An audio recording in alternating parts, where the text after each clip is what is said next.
नमस्कार, आप देख रहे हैं यूपी लाइव। मैं हूं आपके साथ सविका राठौर। गोरखपुर के 3 दिवसीय दौरे पर सीएम योगी आदित्यनाथ रहने वाले हैं। विकास उत्सव में दिव्यांगों को ट्राईसाइकिल वितरित करेंगे। योजनाओं के 25 लाभार्थियों को प्रमाण पत्र दिया जाएगा।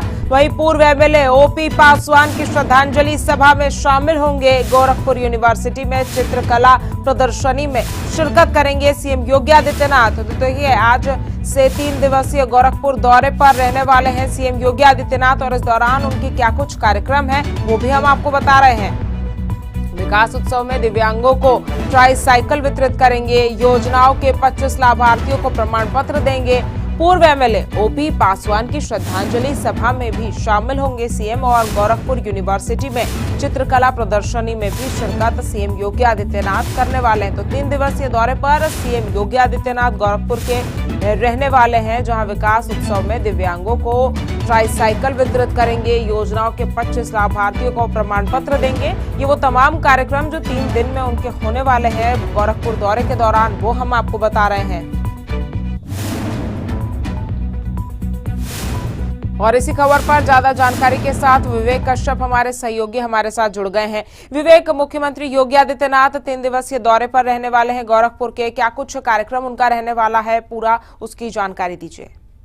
जी बिल्कुल, आपको बता दें उत्तर प्रदेश के मुख्यमंत्री योगी आदित्यनाथ गोरखपुर के 3 दिवसीय दौरे पर है, क्योंकि 8 साल पूरे हो गए यूपी गवर्नमेंट में योगी सरकार को। उसको लेकर विकास उत्सव मनाया जाएगा 25 से लेकर 27 तारीख तक। वहीं सभी एमएलसीओ को और सभी जिलाध्यक्षों को दिशा निर्देश भी दिए गए हैं कि वो अपने क्षेत्र में जाएं और जो लाभार्थी हैं उनको तमाम जो 8 साल में योगी गवर्नमेंट की योजनाएं उनके बारे में बताएं और कितने लोग लाभार्थी हुए हैं वो बताएं, और जो लाभार्थी नहीं हुए उनको तुरंत लाभ दिया जाए अगर वो उस कैटेगरी में आते हैं। उसी को लेकर मुख्यमंत्री योगी आदित्यनाथ गोरखपुर के दौरे पर भी हैं। और वहीं 50 दिव्यांगजन को ट्राईसाइकिल भी दी जाएगी और वहीं 50 से जो बढ़कर भी जो अभी अधिक लोग हैं उनकी लिस्ट तैयार की जा रही है कि जो लोग उसके लायक हैं उनको ट्राईसाइकिल दी जाए। उससे बाद जो 25 लाभार्थी है वो जो तमाम जो परियोजनाएं हैं उनमें लाभार्थियों को 25 को सर्टिफिकेट भी दिया जाएगा। तो कहीं ना कहीं मुख्यमंत्री योगी आदित्यनाथ के जो 8 साल पूरे हो चुके हैं सरकार को, उसको लेकर विकास उत्सव मनाया जाएगा पूरे प्रदेश में। तो उसकी शुरुआत आज से ही हो गई है। मुख्यमंत्री योगी आदित्यनाथ खुद गोरखपुर से इसकी शुरुआत करेंगे और वहीं विकास उत्सव में जब वो शामिल होंगे तो लोगों से बातचीत करेंगे। और सबसे बड़ा निर्देश उन्होंने दिया है कि जो जिन लाभार्थियों को अभी तमाम जो योगी सरकार की योजनाओं का लाभ नहीं मिला है, अधिकारियों को दिशा निर्देश दिया है कि उनको अगर वो कैटेगरी में फिट होते हैं तो उनको तुरंत ही उनको लाभ पहुंचाया जाए, योगी सरकार की तमाम योजनाओं से जोड़ा जाए। जी विवेक, जिस तरह से आपने जिक्र किया कि 8 साल पूरे हो गए हैं, तो क्या अब आने वाले 2027 में विधानसभा के जो चुनाव है उसको लेकर भी योजनाएं बनाई जा रही है? लाभार्थियों को जिस तरह से प्रमाण पत्र दिए जा रहे हैं और तमाम विकास कार्यक्रम में मुख्यमंत्री योगी आदित्यनाथ शिरकत कर रहे हैं, तो क्या 2027 को ध्यान में रखते हुए चुनावों को उसको लेकर अब जो है योगी सरकार आगे काम कर रही है विकास का? जी बिल्कुल, जिस तरह से 2027 में चुनाव हुए उसको लेकर मुख्यमंत्री योगी आदित्यनाथ जिलावार जो बैठक है वो भी कर रहे हैं। जिलावार जो अध्यक्ष है उनसे मुलाकात करते हैं। ऐसे में लगातार मुख्यमंत्री योगी आदित्यनाथ खुद जनता के बीच में जाते हैं। जो योगी सरकार की तमाम योजनाएं हैं उनको लेकर जनता के बीच में जाते हैं। समय समय पर लोगों से बातचीत भी करते हैं और साथ ही बड़े मंचों से संबोधन भी करते हैं। तो कहीं ना कहीं 2027 के चुनाव को लेकर तो ये जो तमाम जो विकास उत्सव मनाया जा रहा है उसमें भी क्योंकि पब्लिक से सीधा कनेक्ट कर पाएंगे, तो इसको लेकर जो तमाम जिला अध्यक्ष बूथवार है उन पर जो है दिशा निर्देश दिए गए हैं कि बूथ पर लेवल पर काम करें और साथ ही जो तमाम जनता है जो उनको अभी योगी सरकार की तमाम योजनाओं से जोड़ा नहीं गया है उनको वो जोड़ें। और साथ ही 2027 को लेकर जो तमाम जो बीजेपी सरकार की कहीं ना कहीं जो योजनाएं हैं वो आम जनता तक पहुंचे, जिससे कि 27 का जो चुनाव है वो बीजेपी के लिए रास्ता साफ हो सके, उत्तर प्रदेश में बीजेपी की जीत हो सके। जी विवेक, बने रहिए आप हमारे साथ, रुक करेंगे आपका। और देखिए, बसपा अध्यक्ष मायावती ने ओबीसी समाज की बैठक बुलाई है। आज 11 बजे बीएसपी कार्यालय में बैठक होगी। ओबीसी समाज के जनाधार को बढ़ाने पर समीक्षा बैठक ये होगी। आगामी चुनावों की रणनीतियों पर भी चर्चा इस बैठक में की जाएगी। तो बीएसपी अध्यक्ष मायावती ने ओबीसी समाज की बैठक बुलाई है। बता दें कि 11 बजे बीएसपी कार्यालय में बैठक होगी। ओबीसी समाज के जनाधार को बढ़ाने पर समीक्षा की जाएगी और आगामी चुनावों की रणनीतियों पर भी चर्चा इस बैठक के दौरान की जाएगी। तो बीएसपी अध्यक्ष मायावती ने ओबीसी समाज की बैठक बुलाई है। बता दें कि आज 11 बजे बसपा कार्यालय में ये बैठक होगी और ओबीसी समाज के जनाधार को बढ़ाने पर समीक्षा की जाएगी। आगामी चुनावों को रणनीतियों पर भी चर्चा की जाएगी। लगातार हमारे सहयोगी विवेक हमारे साथ बने हुए हैं। विवेक, एक तरफ जहां भारतीय जनता पार्टी 8 साल का जश्न मना रही है, विकास कार्यों का जिक्र कर रही है, तो वहीं दूसरी तरफ अब बीएसपी अध्यक्ष मायावती ने आज बैठक बुला ली है। इसके क्या कुछ मायने निकाले जा सकते हैं बैठक के? जी बिल्कुल, जिस तरह से बसपा लगातार अपना जनाधार जोड़ने के लिए खुद मायावती प्रेस कॉन्फ्रेंस करती हैं, अपने कार्यकर्ताओं से मिलती हैं, ऐसे में जो बसपा पार्टी है वो कैडर बेस्ड पार्टी है। तमाम जो कैडर कोऑर्डिनेटर हैं उनको बुलाया गया और साथ ही बैठक बुलाई गई, बड़ी बैठक है ओबीसी समाज की। ऐसे में जो आज ये बैठक होनी, 11 बजे बैठक होनी, इसमें पूर्व मुख्यमंत्री मायावती खुद इसमें शामिल होंगी। ऐसे में कहीं ना कहीं जो ये भाईचारा कमेटी थी 2017 तक जो चलाई जा रही थी बसपा की तरफ से, जिसमें SC ST और ओबीसी समाज को जोड़ा गया था, वो भंग कर दी गई थी 2017 में। फिर कहीं ना कहीं उसको दोबारा से ओपन करने के लिए आज ये बैठक बुलाई गई है, क्योंकि कहा जाता है कि उत्तर प्रदेश में ओबीसी और ST वोट को अगर आपने जोड़ लिया तो आपका उत्तर प्रदेश का जो मुख्यमंत्री का रास्ता है वो साफ हो जाता है। उसी को आधार बनाकर फिर एक बार भाईचारा कमेटी का जो गठन है वो मायावती करेंगी, उसकी शुरुआत आज खुद मायावती करेंगी। ऐसे में जो ओबीसी समाज है उसको जोड़ा जाएगा और साथ ही आने समय में जो ब्राह्मण समाज है उसको भी जोड़ा जाएगा। तो कहीं ना कहीं मायावती खुद आज ये बैठक बुलाई है और तमाम जो प्रदेश के कोऑर्डिनेटर हैं वो शामिल होंगे और उनको दिशा निर्देश देंगे। जी विवेक, जिस तरह से हमने देखा था कि थोड़े दिन पहले ही बसपा ने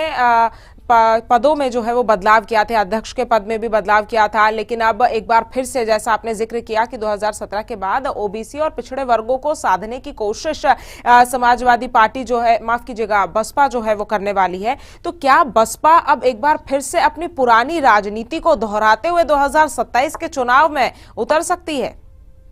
जी बिल्कुल, जिस तरह से मायावती लगातार इससे पहले भी उन्होंने प्रेस कॉन्फ्रेंस किया था, उसमें भी कहीं ना कहीं तमाम जो कैडर बेस इनके लोग हैं, कोऑर्डिनेटर बेस लोग हैं, उनको दिशा निर्देश भी दिए थे कि बूथवार जाकर वो अपने जिलों में जाएं और साथ में जो जनता है उसको जोड़े, क्योंकि ऐसे में मायावती ने खुद निर्देश दिए हैं कि एक एक कार्यकर्ता को जोड़े और सहयोग कराए, क्योंकि 27 में चुनाव है तो उसकी तैयारी अभी से शुरू कर दी है मायावती ने। इसीलिए भाईचारा जो कमेटी थी 2017 से पहले, अब वो दोबारा कहीं ना कहीं दोबारा उसको गठित करने का काम कर रहा है और साथ ही ओबीसी के साथ साथ SC ST समाज को भी जोड़ने का काम कर रहे हैं। अब फिलहाल जब आज 11 बजे बैठक होगी, क्या दिशा निर्देश देती है वो देखने वाली बात होगी। जी ठीक है विवेक, तमाम जानकारी हम तक पहुंचाने के लिए आपका बहुत बहुत शुक्रिया। और चलिए अब खबरों में आगे बढ़ेंगे। उत्तर प्रदेश सरकार के 8 साल पूरे होने पर सीएम योगी आदित्यनाथ ने लखनऊ में प्रेस कॉन्फ्रेंस की। इस मौके पर उन्होंने प्रदेश सरकार की उपलब्धियों पर जारी एक पुस्तिका भी विमोचन किया। साथ ही सरकार की सेवा, सुरक्षा और सुशासन नीति पर आधारित एक डॉक्यूमेंट्री भी जारी की, जिसके बाद उन्होंने मीडिया से भी बातचीत की और अपने 8 साल के कामों का जिक्र किया। सुनिए उन्होंने क्या कुछ कहा हमारे इस खास रिपोर्ट में।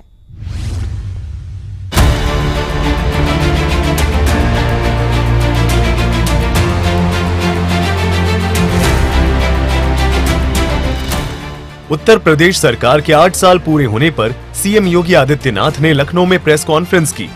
इस मौके पर उन्होंने प्रदेश सरकार की उपलब्धियों पर एक बुकलेट का विमोचन किया।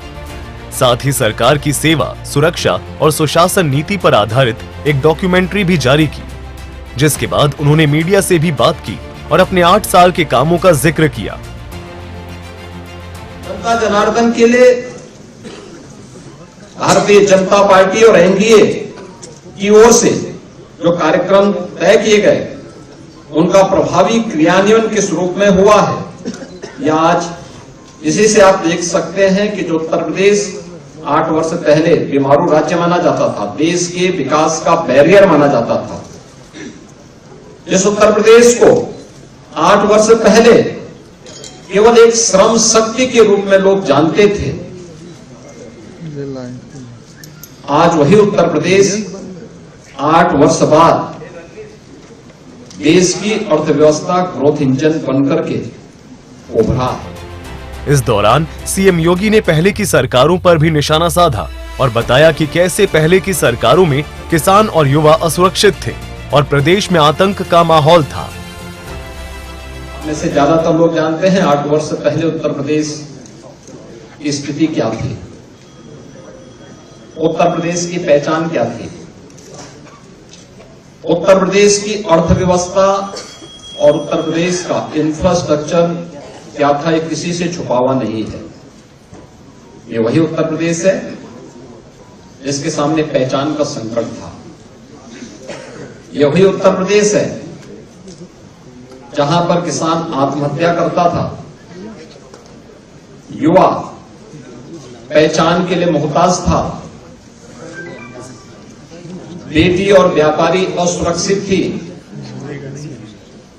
ये वही उत्तर प्रदेश है जिसने दंगों के माध्यम से बिगड़ती हुई अपनी अर्थव्यवस्था को देखा है, झेला है। सीएम योगी ने बताया कि बीजेपी की सरकार आने के बाद उन तमाम आतंक और दंगों पर लगाम लग गया जो पहले कभी यूपी की पहचान थी और यूपी की छवि बदल गई। पिछली सरकारों ने दंगाइयों के काल के रूप में जाने जाने वाली पीएससी की 54 कंपनियों को समाप्त कर दिया था। यानी उन्होंने एक व्यवस्था, एक साजिश की थी कि जब यहां पे पीएससी ही नहीं रहेगी तो फिर इसके बाद दंगाइयों को खुली छूट मिल जाएगी। हमारी सरकार आई, हमने इन सभी कंपनियों को फिर से बहाल किया, बल्कि महिला बटालियन की 3 महिला नई बटालियन भी गठित की। मीडिया को संबोधित करते हुए सीएम योगी ने अपने उपलब्धियों का भी जिक्र किया और बताया कि 8 साल में उन्होंने क्या क्या काम किया, जिसमें प्रमुख अपराध और अपराधियों के प्रति जीरो टॉलरेंस नीति, धर्म परिवर्तन प्रतिषेध अधिनियम 2020 लागू, 10 साल तक की सजा, 5 लाख तक के जुर्माने का प्रावधान, लखनऊ, नोएडा, कानपुर, वाराणसी, आगरा, गाजियाबाद, प्रयागराज में पुलिस कमिश्नरेट लागू, 7.5 लाख सरकारी नौकरियां दी गई, 15 करोड़ गरीबों को निशुल्क राशन, एक जिला एक मेडिकल कॉलेज योजना के तहत मेडिकल कॉलेजों की स्थापना, बेघरों को आशियाना और अनाथों के लिए मदद, अयोध्या, देवी पाटन, विंध्य धाम और अन्य तीर्थ स्थलों का विकास, दुधवा पार्क के लिए हेलीकॉप्टर सेवा की शुरुआत, रामायण, बौद्ध, आध्यात्मिक और अन्य परिपथों का विकास, चित्रकूट, बरसाना में रोपवे की शुरुआत, आगरा मथुरा में हेलीपोर्ट सेवा, महाकुंभ में 66 करोड़ 30 लाख श्रद्धालुओं की भागीदारी और 2024 में 66 करोड़ पर्यटक पहुंचे, जिनमें 14 लाख विदेशी पर्यटक थे। आपको बता दें कि योगी सरकार के 8 वर्ष पूरे होने पर यूपी बीजेपी उत्सव मना रही है, जिसकी शुरुआत सोमवार से हो गई है। ये उत्सव 14 अप्रैल तक मनाया जाएगा। इसके तहत पार्टी प्रदेश के जिलों में विभिन्न कार्यक्रमों के माध्यम से सरकार की तमाम उपलब्धियों के साथ जनसंवाद करेगी। सूर्या समाचार के लिए लखनऊ से विवेक कश्यप की रिपोर्ट। और देखिए, उत्तर प्रदेश के मुख्यमंत्री योगी आदित्यनाथ ने सोमवार को अपना रिपोर्ट कार्ड पेश किया, जिस पर उत्तर प्रदेश के उप मुख्यमंत्री केशव प्रसाद मौर्य सहित कई नेताओं के बयान सामने आए, जिसमें उन्होंने एक तरफ जहां सरकार के कामों की जमकर तारीफ की, वहीं दूसरी तरफ उन्होंने पहले की सरकारों पर भी जमकर निशाना साधा। उन्होंने क्या कुछ कहा, इसे जानने के लिए एक रिपोर्ट आपको दिखाते हैं।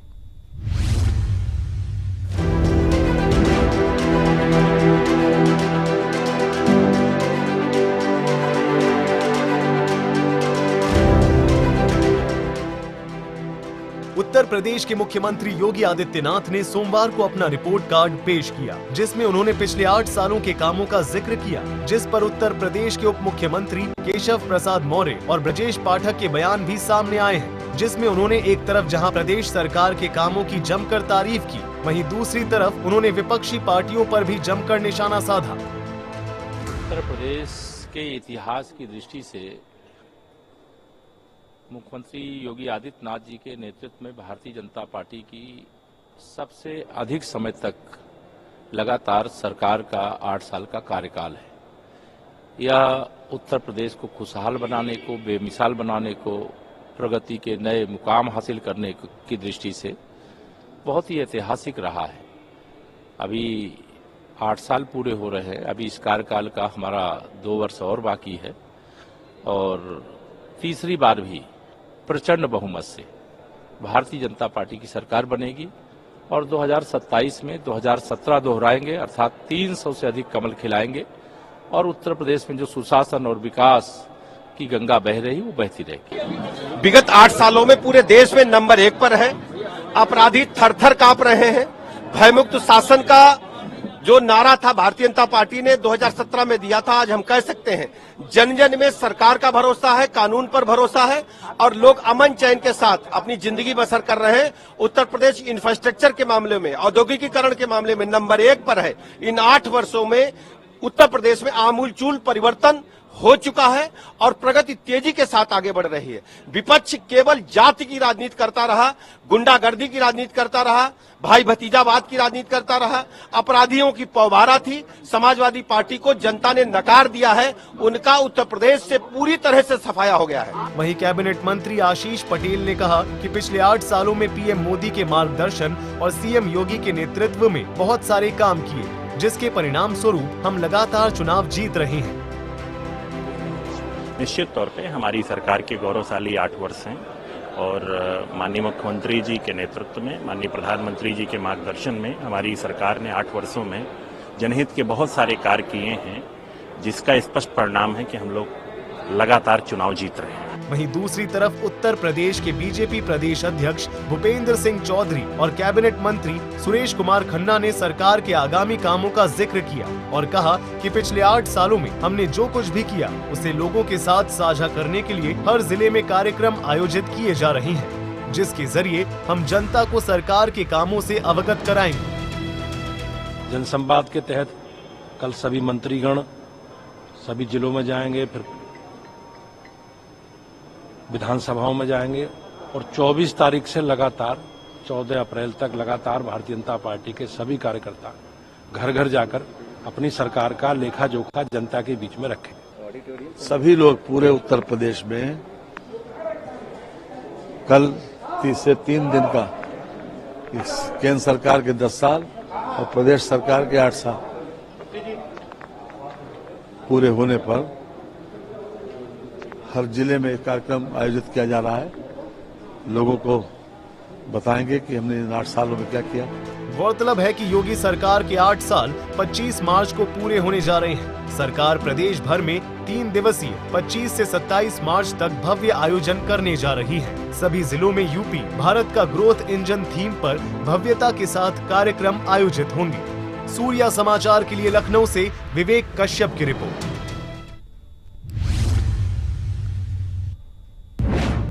और देखिए, उत्तर प्रदेश के उप मुख्यमंत्री ब्रजेश पाठक ने एक बार फिर अखिलेश यादव के बयान पर पलटवार किया है और उन पर जमकर निशाना साधा। साथ ही उन्होंने कांग्रेस को भी आड़े हाथों लिया और कांग्रेस को हाशिए पर बताया। इसी पर एक रिपोर्ट आप देखिए।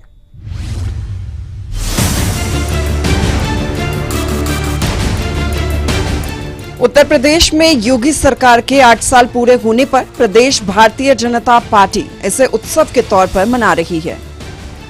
इसी कड़ी में उत्तर प्रदेश के उप मुख्यमंत्री ब्रजेश पाठक का बयान सामने आया, जिसमें उन्होंने समाजवादी पार्टी के मुखिया अखिलेश यादव पर पलटवार किया और कहा कि अखिलेश यादव को कोई जानकारी नहीं है, वे दिग्भ्रमित हैं। अखिलेश यादव जी पूरी तरह से दिग्भ्रमित है, उनको जानकारी नहीं है। उत्तर प्रदेश बदल चुका है, पूरे राष्ट्र में नंबर 1 का राज्य बनने के लिए तेजी के साथ आगे बढ़ रहा है। प्रति व्यक्ति आय बढ़ी है, इंफ्रास्ट्रक्चर में नंबर 1 पर है, लाइन ऑर्डर में नंबर 1 पर है। उत्तर प्रदेश आज पूरे राष्ट्र में औद्योगिक क्रांति के क्षेत्र में तेजी के साथ आगे बढ़ रहा है। देखिए, वो समाजवादी पार्टी सत्ता की भूख के कारण तड़प रही है और उनको उत्तर प्रदेश के लोग कभी स्वीकार नहीं करेंगे। इस दौरान उन्होंने कुंभ स्नान को लेकर अखिलेश के दिए गए बयान पर भी पलटवार किया और कहा कि उन्हें अपनी सोच बदलनी चाहिए। समाजवादी पार्टी के पाप जल्दी नहीं धुलने वाले। दरअसल अखिलेश यादव जी को अपने नैरेटिव को बदलना चाहिए। हमेशा सनातन के खिलाफ बोलते हैं। कभी बताएं कि आजकल रमजान चल रहा है, उसमें क्या दिक्कतें हुई। कैसे उन्होंने काम किया, रोजा अफ्तारी की, क्या दुर्गा पूजा में भी व्रत रखेंगे, क्या दुर्गा पूजा में भी जाकर के लोगों का स्वल्पाहार अल्पाहार कराएंगे, क्या संगम तट पर जब उन्होंने स्नान किया, क्या माथे पर तिलक लगा करके कुछ ब्राह्मणों को दान दक्षिणा किया। पुण्य ऐसे नहीं मिलता है, पुण्य के लिए कई प्रक्रियाएं हैं। तो अभी समाजवादी पार्टी ने जो पाप किए हैं उनको धुलने में कई बरस लगेंगे, कई पीढ़ियां जाएंगे। अखिलेश यादव जी को पता ही नहीं है भारत की सनातन संस्कृति। स्वामी विवेकानंद जी ने जब दुनिया को संदेश दिया तो अमेरिका में, शिकागो में उनके वस्त्रों पर लोगों ने तरह तरह के प्रश्नवाचक चिन्ह लगाए थे। हम कह सकते हैं कि भारत की संस्कृति के खिलाफ जिन्होंने भी कभी भी प्रश्न चिन्ह लगाए हैं, जनता ने उन्हें नकार दिया है और जनता हमेशा सनातन संस्कृति के साथ, भारत माता के साथ खड़ी है। मीडिया से बात करते हुए ब्रजेश पाठक ने कांग्रेस पर भी निशाना साधा और कहा कि कांग्रेस पूरी तरह से सिमट गई है, वो सिर्फ बेडरूम तक ही सीमित रह गई है। कांग्रेस पूरी तरह से डिरेल्ड है। उनको हिंदुस्तान की राजनीति के बारे में, हिंदुस्तान के इतिहास के बारे में पता ही नहीं है। वो केवल पुश्तैनी संपत्ति को बेच करके खा रहे थे। अभी तक गांधी का नाम लेकर के कांग्रेस ने 60-70 बरस देश में सरकार चलाई, विभिन्न राज्यों में, केंद्र में। अब कांग्रेस पूरी तरह से हाशिए पर है और केवल एक परिवार में, एक बेडरूम में सिमट करके रह गई है। देखिए, कांग्रेस पार्टी जिस प्रकार का आचरण कर रही है, जनता इन्हें कभी भी अवसर नहीं देगी। ये एक बेडरूम की पार्टी होकर के रह गई, एक छत के नीचे केवल है कांग्रेस पार्टी और कहीं इसका कोई नाम लेवा नहीं। गौरतलब है कि हाल ही में एक कांग्रेस नेता की ओर से सरकार में आने के बाद संविधान बदलने की बात कही गई थी, जिस पर उप मुख्यमंत्री ब्रजेश पाठक ने पलटवार किया। ब्यूरो रिपोर्ट, सूर्य समाचार।